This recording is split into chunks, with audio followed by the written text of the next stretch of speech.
सवाल ये कि फर्जी धमकी जो भेजे जा रही है वो साजिश किसकी है। अब आपको बताते हैं कि अभी तक कितनी धमकियां मिली हैं।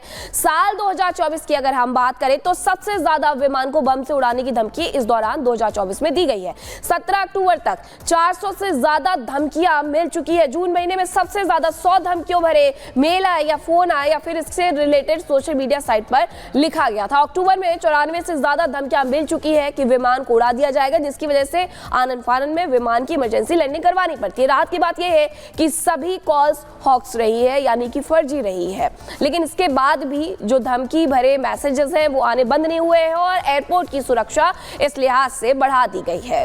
अब सवाल ये कि आखिरकार ये धमकियां दे कौन रहा है फर्जी धमकी की वजह से, क्योंकि एक अच्छा खासा जो मुनाफा है वो हानि में बदल जाता है। और दिल्ली से हमारे साथ जतिन जुड़े हुए हैं, जतिन के पास जाएंगे। जतिन, बीते 10 दिनों की अगर बात करें तो 100 से ज्यादा धमकी आ चुकी है। एक धमकी यानी कि 2 करोड़ का नुकसान, सीधे सीधे ये अर्थव्यवस्था पर चोट पहुंचाई जा रही है और बड़ी इंटरनेशनल साजिश का इशारा भी ये करती है।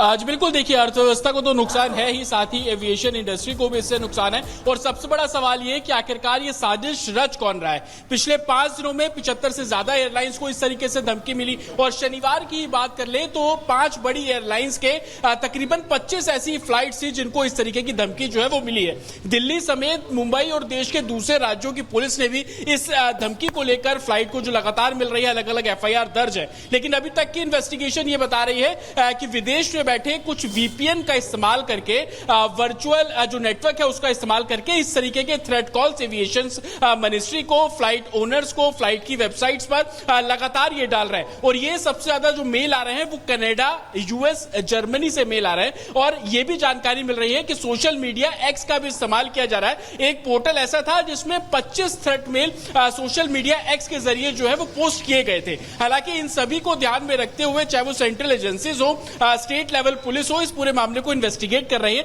लेकिन जिस तरीके से VPN का इस्तेमाल किया जा रहा है तो उसको ट्रेस करना काफी मुश्किल है। यही कारण है कि अभी तक किसी की भी गिरफ्तारी, चाहे वो स्टेट लेवल पर हो या सेंट्रल मिनिस्ट्री के द्वारा हो, उनके एक्शंस के द्वारा कुछ भी क्लियर नहीं हो पाए। लेकिन इतना बिल्कुल क्लियर है कि मंशा जितना टेरर को फैलाना है उतनी बड़ी मंशा भारत की अर्थव्यवस्था या यूं कह लीजिए कि एविएशन मिनिस्ट्री को डैमेज करना है। क्योंकि जिस तरीके से आप भी बता रहे हैं कि एक फ्लाइट को अगर डाइवर्ट करना पड़ता है तो तकरीबन 2 करोड़ रुपए तक का खर्चा है। आप इस बात को ऐसे भी समझ सकते हैं कि अगर दिल्ली से कोई फ्लाइट उड़ी और उसको डाइवर्ट करना है, जयपुर करना है, तो जयपुर के रनवे को भी इसमें एंगेज करना पड़ता है। वहां से उड़ने वाली जो दूसरी कमर्शियल फ्लाइट है उसका भी इस पर असर जो साफ तौर पर पड़ता है। लेकिन सेंट्रल मिनिस्ट्री इस बात को लेकर काफी गंभीर है। उनका साफ तौर पर यह कहना है कि इस तरीके के थ्रेट मेल करने वाले लोगों पर और भी कड़ी कार्रवाई की जाएगी।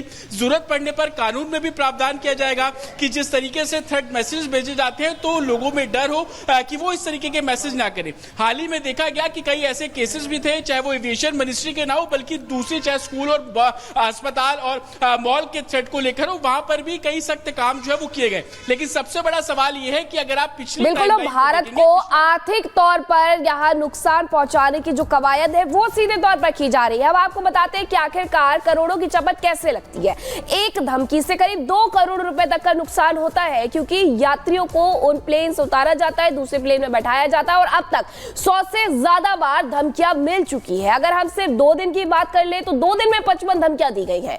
इमरजेंसी लैंडिंग के महंगे फ्यूल का नुकसान होता है, विमान की चेकिंग की जाती है, सिक्योरिटी पर खर्चा होता है और इसी के साथ एयरपोर्ट पर विमान की पार्किंग का चार्ज अलग से देना पड़ता है। रूट डाइवर्जन से दूसरे उड़ानों पर भी असर पड़ता है।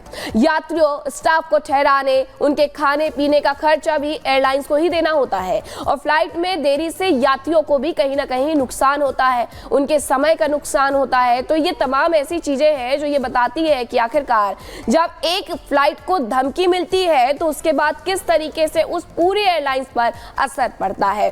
सिर्फ 2 दिन में 55 धमकी भरे कॉल या मैसेजेस भेजे गए हैं, सिक्योरिटी अब बढ़ा दी गई है। लेकिन सवाल यही कि आखिरकार साजिश के पीछे कौन है जो लगातार भारत को इस तरीके से धमकी भरे कॉल मैसेजेस करता है। तो देखिए, अब आपको बता दें कि 48 घंटे में 55 फर्जी धमकियां मिली। कैसे? अक्टूबर 2024, 19 अक्टूबर में 30 विमान उड़ाने की धमकी दी गई। वहीं 20 अक्टूबर 2024 की अगर बात करें तो 25 विमान उड़ाने की धमकी इस दिन भी दी गई है। यानी कि अगर 48 घंटे की सिर्फ बात करें तो 55 फर्जी धमकियां दी गई हैं। लेकिन कितना बड़ा नुकसान इससे एविएशन कंपनी को हो रहा है, क्योंकि देखिए किस तरीके से एक बार अगर धमकी मिलती है तो 2 करोड़ का नुकसान होता है, क्योंकि इमरजेंसी लैंडिंग विमान की कराई जाती है, चेकिंग की जाती है, उसके बाद तो 48 घंटे में 55 फर्जी धमकियां दी गई हैं। अगली खबर के लिए चलेंगे मीनाक्षी के पास। और अब बात करेंगे न्यू मैक्सिको की। न्यू मैक्सिको में एक एयर शो के दौरान प्लेन क्रैश हो जाता है, जिसमें पायलट की जान चली जाती है। पूरी खबर इस 1 मिनट की रिपोर्ट में।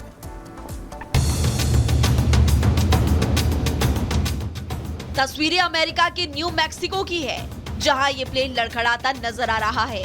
घटना एक एयर शो के दौरान की है, जब ये विमान दुर्घटनाग्रस्त हो गया। इस हादसे में एक पायलट की मौत हो गई। एयर शो के दौरान मरने वाला एक कुशल पायलट था, जिसने सैकड़ों एयर शो स्टंट किए थे।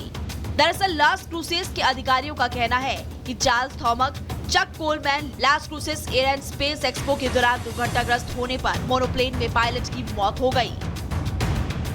जानकारी के मुताबिक कोलमैन एरोबेटिक्स कर रहा था। जब विमान हवाई अड्डे से लगभग आधा मील की दूरी पर था तो अचानक लड़खड़ाने लगा और शायद पायलट इसे कंट्रोल नहीं कर पाया।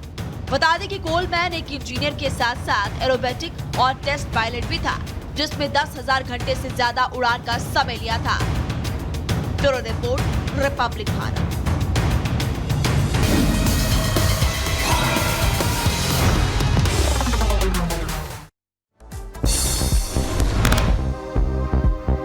जम्मू कश्मीर के पुंछ में पाकिस्तानी ड्रोन की घुसपैठ। भारतीय सेना ने ड्रोन पर की फायरिंग, गोलीबारी के बाद वापस पीओके में दाखिल हुआ ड्रोन।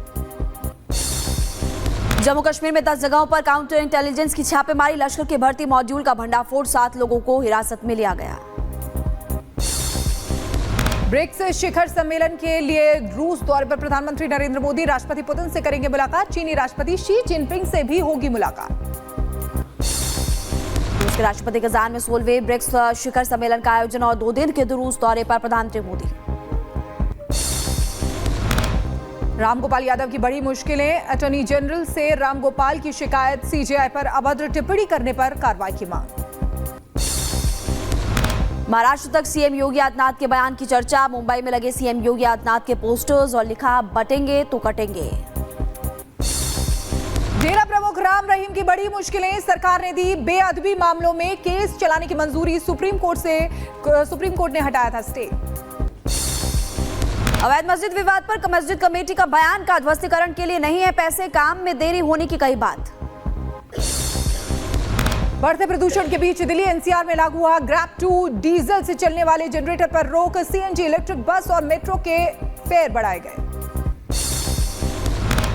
प्रदूषण के बीच देखी जा रही लापरवाही और कन्नौर प्लेस में स्मॉग टावर में जड़ा ताला। इस साल अभी तक चालू नहीं हुआ है टावर।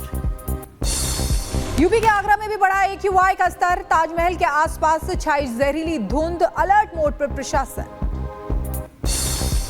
जिले के लाडू सराय इलाके में जमीन विवाद को लेकर 2 पक्षों में जमकर मारपीट हुई। जमकर चले लाठी और डंडे। पुलिस ने कार्रवाई करते हुए 5 लोगों को गिरफ्तार किया। थाने में हिट एंड रन केस। तेज रफ्तार कार ने बाइक को मारी टक्कर। हादसे में 21 साल के युवक की मौत हो गई। पुलिस चालक की तलाश में जुटी हुई है। बुलंदशहर में दिवाली से पहले खाद्य विभाग अलर्ट। गांव के एक प्लांट में छापेमारी की गई। सिंथेटिक दूध को नष्ट किया गया। दूध मावा पाउडर का भी सैंपल लिया गया।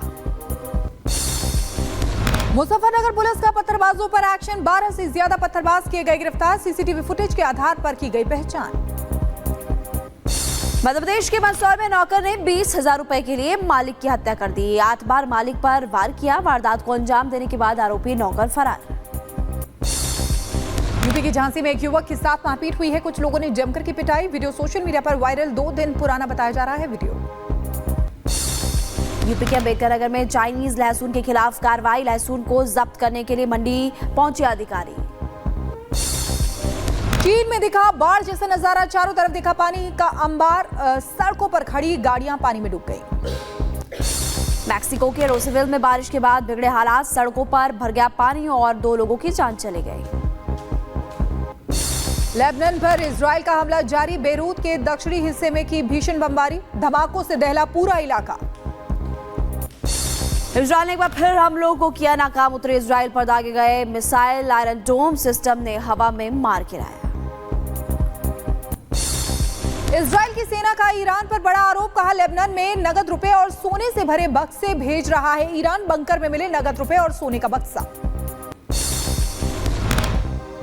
इजराइल को लेकर संयुक्त राष्ट्र का बड़ा बयान, कहा गाजा में मानवीय सहायता पहुंचाने में लगातार बाधा डाल रहा है इजराइल। सितंबर महीने के अंदर यूक्रेन में सबसे ज्यादा नागरिक हताहत हुए हैं, संयुक्त राष्ट्र की तरफ से आए बयान, आंकड़ों के मुताबिक 208 यूक्रेनी नागरिक मारे गए और 1000 से ज्यादा घायल बताए गए हैं।